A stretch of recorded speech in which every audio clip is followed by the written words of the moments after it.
नमस्कार, मी अमृता दीक्षित. आम्ही ठाणेकर वृत्तवाहिनीमध्ये सर्वांचं स्वागत. प्रथम आजच्या ठळक घडामोडी. अक्षय तृतीया निमित्त श्री करवीर निवासिनी अंबाबाई देवीची आकर्षक पूजा बांधण्यात आली. देवीला खास आंब्याची आरास करण्यात आली असून यामध्ये तब्बल 100 डझन आंबे वापरण्यात आले आहेत. आंब्याच्या आरासामुळे देवीचे सौंदर्य आणखी खुलून आले असून देवीचे हे मनमोहक रूप टिपण्यासाठी हजारो भक्त मंदिरात दाखल झाले आहेत.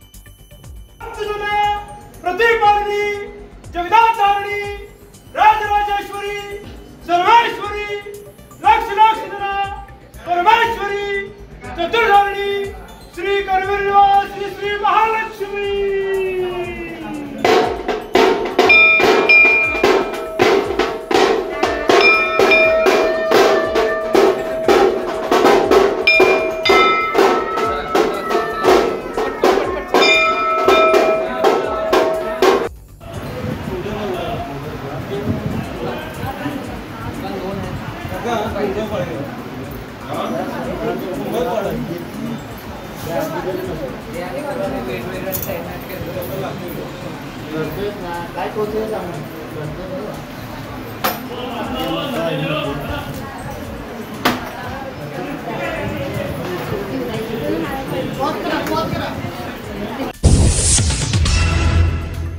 डोंबिवलीच्या मोठागाव परिसरातून ढोल ताशाच्या गजरात फटाक्याची आतिषबाजी करत हजारोच्या संख्येने महायुतीचे कार्यकर्ते, पदाधिकारी आणि नागरिक प्रचार रॅलीत सहभागी झाले आहेत.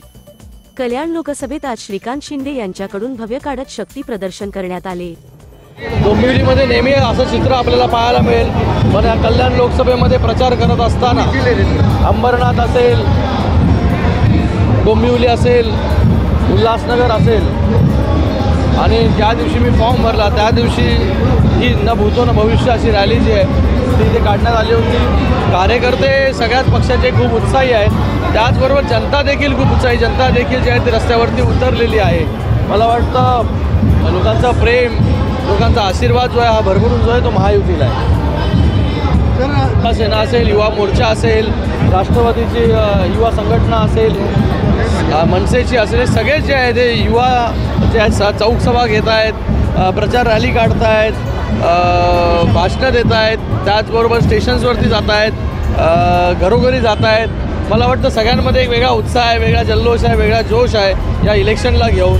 आणि या सगळ्यांच्या मेहनतीने येणाऱ्या 20 तारखेला जे आहे जास्तीत जास्त मतदान जे आहे कल्याण लोकसभेमध्ये होईल आणि एक मोठ्या मताधिक्याने जी आहे ही जागा जी आहे ती निवडून येईल. एक आज टीका करण्याशिवाय, टीका केल्याशिवाय जो आहे तो त्यांचा दिवस जात नाही. ते आम्ही जे आहे लोकांना कामातून उत्तर दिलेलं आहे आणि लोकांचं प्रेम जो आहे तिकडे येऊन त्यांनी पाहावं. भिवंडी लोकसभेत महाविकास आघाडीकडून सुरेश उर्फ बाळ्या मामा म्हात्रे लोकसभा निवडणूक लढवत आहेत. सुरेश म्हात्रे यांच्या प्रचारास सुरुवात झाली असून त्यांच्या प्रचारासाठी उद्या शरद पवार देखील मैदानात उतरणार आहेत. उद्या कल्याण पश्चिमेत यशवंतराव चव्हाण क्रीडांगण मैदानात जाहीर सभा घेणार आहेत. या सभेसाठी शरद पवार, काँग्रेस प्रदेशाध्यक्ष नाना पटोले व शिवसेनेचे नेते संजय राऊत उपस्थित राहणार आहेत. 23 भिवंडी लोकसभेचे उमेदवार सुरेश उर्फ बाळामामा म्हात्रे यांच्या प्रचारार्थ उद्या या ठिकाणी यशवंतराव चव्हाण क्रीडांगणामध्ये महाआघाडीची जाहीर सभा लावलेली आहे.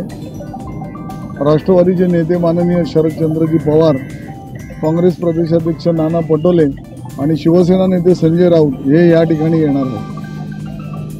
त्याचं काय नियोजन असणार आहे आणि त्याच्यामध्ये मोठ्या प्रमाणात या ठिकाणी गती असणार आहे, काय नियोजन असणार? नियोजन म्हणजे आज देशाची पूर्ण हवा बदललेली आहे. जे म्हणत होते की आम्ही 400 पार जाणार आहे ते आज 300 पार पण जातात की नाही अशी परिस्थिती आहे. आणि म्हणून कल्याणकर जनतेला पण एक या नेत्यांचा विचार ऐकायला मिळावेत म्हणून या सभेचं आयोजन केलेलं आहे. किती मोठा स्टेप आणण्यात आलेला आहे, किती लोकांची व्यवस्था केली त्याच्यासाठी? या सभेसाठी भव्य असं व्यासपीठ उभारलेलं आहे. LED स्क्रीन लावण्यात येतील, संपूर्ण शहरामध्ये झेंडे लावून वातावरण तयार करण्यात येईल आणि या ठिकाणी एक 7,000 लोकांची व्यवस्था होईल, बसायची व्यवस्था होईल एवढी व्यवस्था करण्यात आलेली आहे.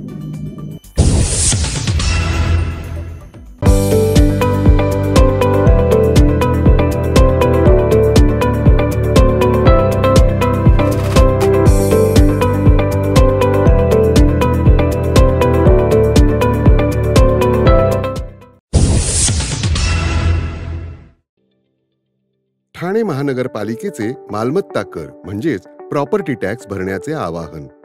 सन 2022-23 या आर्थिक वर्षाचे मालमत्ता कराचे म्हणजेच प्रॉपर्टी टॅक्सचे बिल ठाणेकर करदात्यांना महापालिकेमार्फत आर्थिक वर्षाच्या सुरुवातीस म्हणजेच माहे एप्रिल 2022 मध्ये देण्यात आलेले आहे. तथापि अद्यापही काही करदात्यांनी मालमत्ता कर महापालिकेकडे जमा केलेला नाही. सध्या आर्थिक वर्षाचा अंतिम टप्पा सुरू झाला आहे. मालमत्ता कर वसुलीसाठी महापालिकेतर्फे कडक कारवाई हाती घेण्यात आली आहे. या अंतर्गत जंगम मालमत्ता, टीव्ही, फ्रीज, वाहन व इतर जप्त करणे तसेच स्थावर मालमत्ता वॉरंट बजावून जप्त करण्यात येत असून मालमत्तेचा जाहीर विक्रीद्वारे लिलाव करून कराची रक्कम वसूल करण्यात येत आहे. मालमत्तेस पाणी पुरवठा करण्यात येणारे नळ संयोजन खंडित करण्यात येत आहेत. त्याचप्रमाणे थकीत मालमत्ता करावर 2% व्याज आकारले जात असल्याने भरावयाची रक्कम वाढत आहे. आपला मालमत्ता कर propertytax.thanecity.gov.in या लिंकद्वारे तसंच गुगल पे, फोन पे, पेटीएम याद्वारे ऑनलाईन पद्धतीने करण्याची सुविधा उपलब्ध करून दिली आहे. शनिवार, रविवार व सार्वजनिक सुट्टीच्या दिवशी नागरिकांना मालमत्ता कर भरणे सोयीचे व्हावे याकरता महापालिकेचे मालमत्ता कर संलग्न कार्यालय या दिवशी कार्यान्वित ठेवण्यात आलेले आहे. तरी मालमत्ता कर वसुलीची अप्रिय कारवाई टाळण्याच्या दृष्टिकोनातून मालमत्ता कर भरून महापालिकेस सहकार्य करावे. धन्यवाद. ठाण्यामध्ये आज शिवसेना महिला आघाडीच्या वतीने प्रियंका चतुर्वेदी यांच्या विरोधात आंदोलन करण्यात आले. शिवसेना ठाकरे गटाच्या राज्यसभा खासदार प्रियंका चतुर्वेदी यांनी मुख्यमंत्री एकनाथ शिंदे यांच्या विरोधात वादग्रस्त विधान केले आहे. या विरोधात शिवसेना महिला आघाडीच्या कार्यकर्त्या आक्रमक झाल्या आहेत. आज आनंद आश्रम येथे ठाणे जिल्हा महिला आघाडी प्रमुख मीनाक्षी शिंदे यांच्या नेतृत्वाखाली प्रियंका चतुर्वेदी यांच्या फोटोला जोडे मारो आंदोलन करण्यात आले. प्रियंका चतुर्वेदी हा वारंवार स्वीकार शिंदे यांच्याबद्दल किंवा एकनाथ शिंदे यांच्याबद्दल बोलत असतात, परंतु त्यांच्या कामाची व्याप्ती पाहता याची बोलण्याची पात्रता नाही. यापुढे जर त्या ठाण्यात फिरताना दिसल्या आणि काही बोलला तर महिला आघाडी त्यांना धडा शिकवल्याशिवाय राहणार नाही, अशी प्रतिक्रिया महिला आघाडी प्रमुख मीनाक्षी शिंदे यांनी यावेळी दिली आहे. असं वाटतं की खासदार श्रीकांत शिंदे यांच्या कामाची जर व्याप्ती बघितली तर गेल्या 10 वर्षात त्यांनी जे काम केलेलं आहे तर जे 50 वर्ष राजकारणामध्ये ते करू शकलेले नाही असं काम त्यांनी 10 वर्षात केलेलं आहे. आणि त्याच्यामुळे उबाटा गटातले लोक वैफल्यग्रस्त झालेले आहेत आणि त्यांच्याकडे बोलायला मुद्दे नाही, त्यांच्याकडे विजनरी असं काय त्यांचं हे नाही आहे आणि काय काम दाखवणार. आणि त्याच्यामुळे अशा प्रकारचं वैफल्यग्रस्त विधान करून ते समाजामध्ये एक हे पसरवण्याचा प्रयत्न करत आहेत. पण मला असं वाटतं मुख्यमंत्री हे आपल्या कामाने उत्तर देत आहेत आणि खासदार पण आपल्या कामाने उत्तर देत आहेत. प्रत्येक वेळी काहीतरी टीका करायचं, काहीतरी मीडियासमोर यायचं. मला असं वाटतं की हे जी बाहेरनं आलेली मंडळी आहेत त्यांना निष्ठा काय हे माहिती नाही, मुळात ते शिवसैनिक नाही आहेत. जसं त्यांनी सांगितलं की श्रीकांत शिंदेच्याबद्दल त्यांनी बापाचं जे विधान केलेलं आहे ते आता आम्ही बोलू शकत नाही. पण मला असं वाटतं तिला एक प्रश्न आहे की तुमचे किती बाप आहेत, कारण श्रीकांत शिंदेकडे तर बाप आहे काम करण्यासाठी, तुमच्याकडे किती बाप आहेत, कारण तुम्ही बरेचसे पक्ष सोडून उबाटा गटामध्ये आलेले आहेत आणि अशा प्रकारचे विधान फक्त गल्लीबोळात करू शकता. आता ह्याच्या पुढे त्या ठाण्यात जर कुठे फिरतील तर महिला आघाडी त्यांना चोख उत्तर देईल. लेकिन आपके पास कितने बाप है ये आप पहले दिखा दो करके. मैडम जिस तरह के सांसद जब शपथ लेते हैं उस दौरान कहते हैं कि मेरे द्वारा किसी भी रहने वालों को करना चाहिए. मेरे ख्याल से ये जो ऊपरे लोग हैं जो बाहर से आए हैं और डायरेक्टली उनको वसीले से जो पद मिला है तो उनको सांसद का जो महत्व है वो मालूम नहीं है.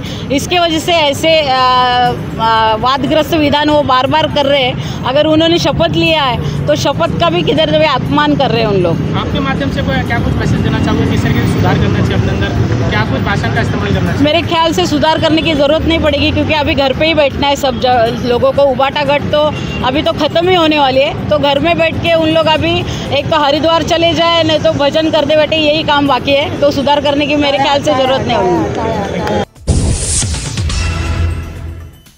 नमस्कार. खूप ग्रेट फिलिंग आहे जेव्हा आपण म्हणतो आम्ही ठाणेकर.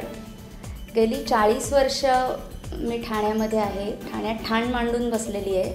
माझा जन्म ठाण्यातला, माझं शिक्षण ठाण्यातल्या सरस्वती सेकंडरी स्कूलमधलं, माहेर ठाण्यातलं आणि लग्नानंतर सासरसुद्धा मिळालं ते ठाण्यातच. आत्तापर्यंत गेली 30-35 वर्ष शास्त्रीय संगीताच्या क्षेत्रात मी जी काही थोडीफार धडपड करते त्याचं कायमच ठाणेकरांनी कौतुक केलेलं आहे, मला प्रोत्साहन दिलेलं आहे आणि यापुढेही ते देतच राहणार आहेत। ठाण्याची खरंच संस्कृती खूप श्रीमंत आहे, आपलेपणा आहे आणि ठाण्याचा खूप अभिमान आहे। आणखी काय सांगू।